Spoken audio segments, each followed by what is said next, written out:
We're all entitled to quiet enjoyment of our home. So what happens when your neighbor, frankly, smells?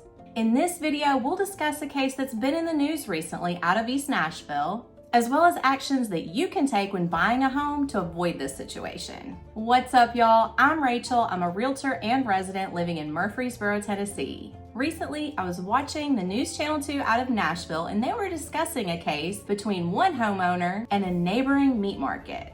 Quick disclaimer, I'm not an attorney, so I can't offer a legal perspective on this, only my own personal opinions. However, I will discuss my perspective as a real estate agent, as part of my reason for creating this video is to help homeowners avoid this situation from happening to them. We're here just to discuss the case itself, what could happen, as well as how we can protect ourselves as home buyers from moving somewhere with an adverse location. They reported that a Nashville homeowner is suing a local meat market, claiming it's standing in the way of quiet enjoyment of their property. The plaintiff further cites that the restaurant has encroached on their property by 1.7 feet with building a shed and a concrete pad. That concrete pad is used by the restaurant for cooking meat, which the homeowner alleges results in ash, charred wood, and cigarette ends falling and remaining on their property. The plaintiff alleges that smoke and debris fill their home even with the windows closed, and that constant smoke exposure has caused the homeowner to increase their asthma regimen. Another allegation is that the restaurant is violating residential zoning requirements by operating here. And from the news article, they link the actual lawsuit, which lists the dates that the homeowner made the meat shop aware of the situation, including both the nuisance and the allegation of encroachment, but that the situation continued. Those are the details we know so far, so we don't know yet what the judgment will be in this case.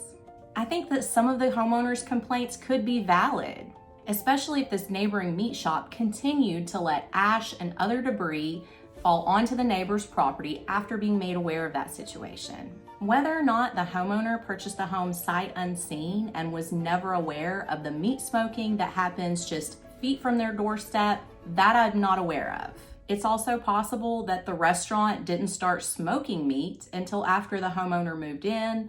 Maybe that's why they were putting down that concrete pad, supposedly after the homeowner moved in. Whether this homeowner had a buyer's agent to represent them in this transaction, that I also don't know. There is some speculation online that the home was purchased sight unseen and from out of state, but so far that's unconfirmed. Buying a home sight unseen, it can work out. And whether you view the home in person or by sight unseen, you do need to have representation that's going to tell you about the location. That's my first tip, is to hire a buyer's agent that will disclose all that information to you. When I'm showing a home to someone that's living out of state and I'm recording the property, I'm always showing the area around the home, including who the neighbors are. Additionally, I'll tell this potential buyer if I smell anything. Because this meat shop was in business prior to the homeowner purchasing the home, and we can confirm this from the tax record, I wonder, why was there a disconnect there? The meat shop supposedly grills on the patio 8 to 10 hours a day, 25 days a month, and anyone that's ever smoked meat before, we know that's a very smelly process. Because a reputable buyer's agent is going to mention anything adverse about that location that could either affect your enjoyment of the property or potential resale value in the future.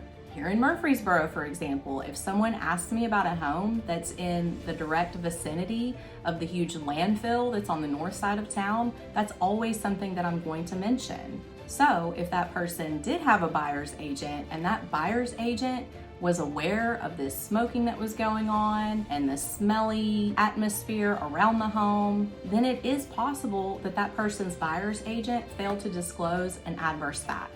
As far as legal recourse there, I'm not sure, but I do know that that agent could potentially be fined by the Tennessee Real Estate Commission if in fact they did knowingly fail to disclose, or perhaps they failed to exercise reasonable skill and care.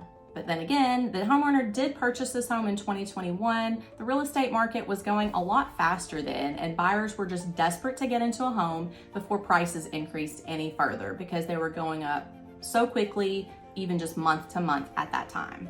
And I realize that if you're purchasing out of state, that flying here for every single showing, that can get really expensive.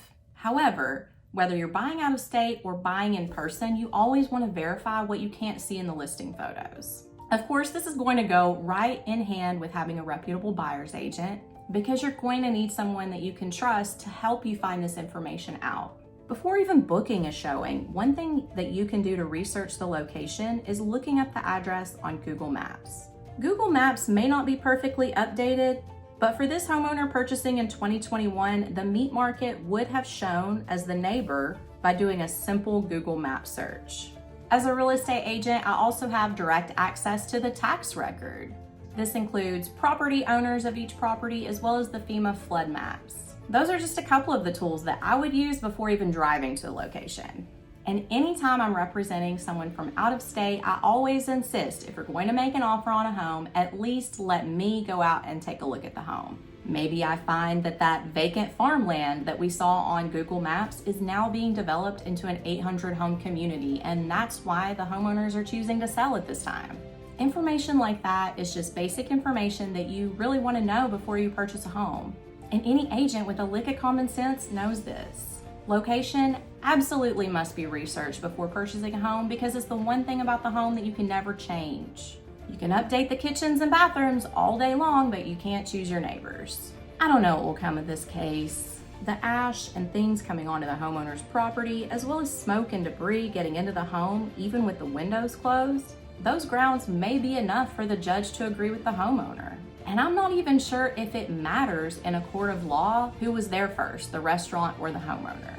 If the restaurant is found to have built their concrete pad as well as the storage shed onto the neighboring property, then it's a safe bet that the judge would make the restaurant move all that to where it's within their own property line. It can't even be on the line, it has to be within the line if you're gonna build anything. So ultimately, I think that the judge in this case could side partially with the homeowner, especially because something like encroachment is pretty cut and dry. All you have to do is look at each property deed and the most recent survey done.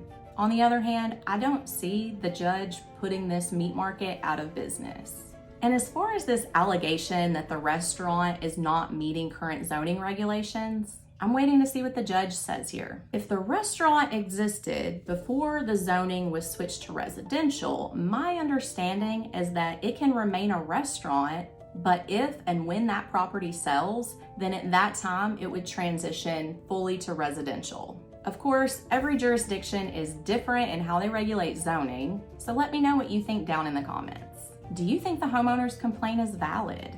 Do you think the fact that the meat shop existed before the homeowner moved in matters in this situation? And what do you think the judge will say? So if you are thinking about moving to Tennessee, here's a video that you should check out before you move here. Subscribe with the bell so that you'll be the first to know when I post a new video. Thanks for watching, and I'll see you then.